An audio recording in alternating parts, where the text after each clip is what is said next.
We are doing a little bit of everything today.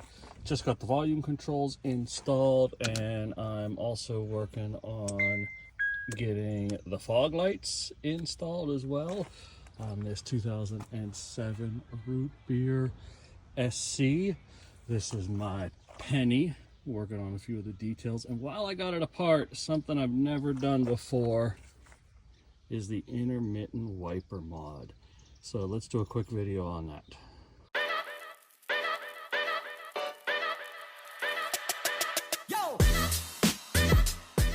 In order to get access to all of this, you need to remove the bottom and top plate here from the steering column. It's got 3 screws in it, 1, 2, 3, there it is, and that easily pulls off, and then you can pull the top one on.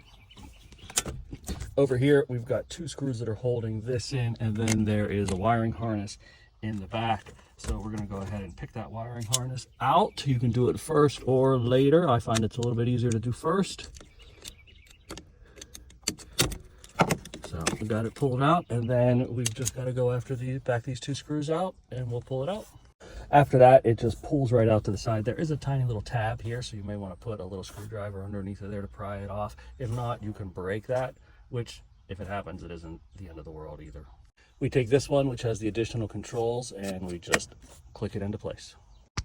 So when you pull it out, you're going to flip it up like this, and then this is the one that sits on the bottom is the one that we're going to be working with. We need access to these 2 openings right there, the ones just to the right of the blue wire. So use a little pick tool to pull this tab out from either side and then get underneath of it, and then you can pull this up. This acts as a lock, and it locks those wires in place once we get them there. On the harness that comes with your kit, there are 2 different sizes. There's a smaller side. We're dealing with the larger clips right now. So you see how there's a flat end and then like a bent end where there's an opening. Those openings you want to have towards the top. And so we still have the clip upside down like this, and we have the blue one. We're going just to the right of the blue ones, and we're going to have these 2 splits towards the top. And so you see I put the one in, and then I want you to hear this. When you push it in, you'll hear a click. That way you know it's seated. After it's in, then we're going to go ahead and put this bar back down, and that'll lock everything in place. And so that's the easy one. You get that one done first, and then we'll move on to the more difficult one. Go ahead and click this back into place, and we're good to go. So we're heading down to the fuse box now, and it really gets tricky to show you what's going on, but we're going back behind the fuse box and up. There is a plug back there that we're going to have to disconnect. So how to locate it? There's a wire right here. You can see this. You follow that down, and then it's got these wires here that connect to it. This is the plug that you need to get. It's inserted in there like this with the release tab up on the top. So it's right in this location right here. So you've got to get up, push down on that release tab, and pull it out.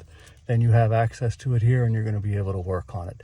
Same deal. We're going to have to remove this bar here so that we can get the new pins in.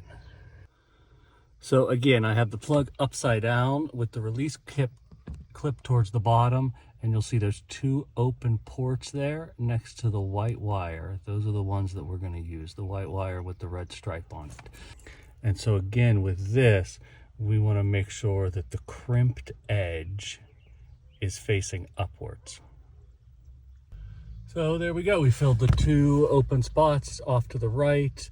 I've gone ahead and put that bar back on, and now I'm going to flip it over so that the clip is up on the top and reinstall it in the back of the fuse box. And so there you go. We have them on high now. Then we move it to low, and then we go to intermittent.